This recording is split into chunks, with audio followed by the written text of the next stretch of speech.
Hi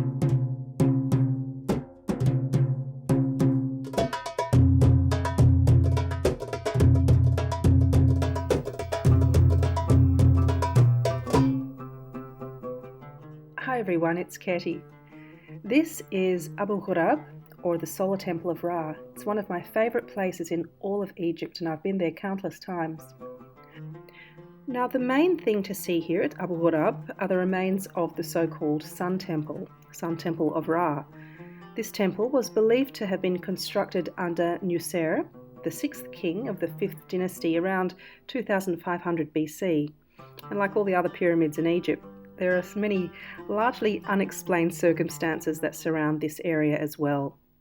One thing we do know is that the Sun Temple was supposedly built to only worship Ra.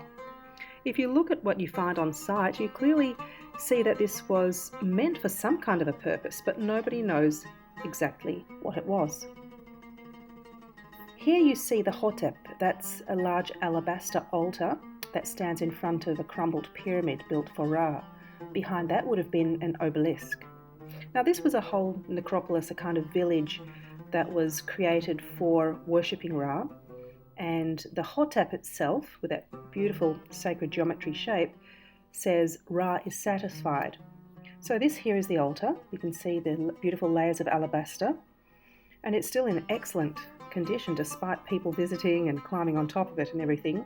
Although this place is actually closed to the public, there are ways of entering through various mango farms. What's really interesting about this place is that there were these bowls that used to stand on top of the altar. There are actually 9 bowls, and now the bowls have been displaced, but you can see how wonderfully crafted they were. The altar is probably the most prominent feature, and on top of this Hotep or altar you would see these machined bowls. Now, people aren't sure how they were created, but it's very clean machining kind of process that would have created these matching bowls. You can see that they've got a beautiful hollow and also some holes that are kind of drilled or bored into the side, quite perfect as well. They're also very small holes on either side. So initially people thought perhaps these bowls were for some kind of sacrifice or blood letting practice. But since then, scientists have looked at DNA samples from these bowls and noted that there was no blood nor knife cuts.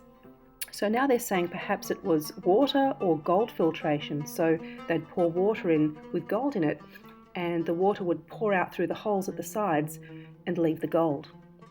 So if you do go to Egypt sometime in the future, it would be a wonderful place to go. It's just near Saqqara, about an hour out of Cairo, and it truly is a magical part of the world.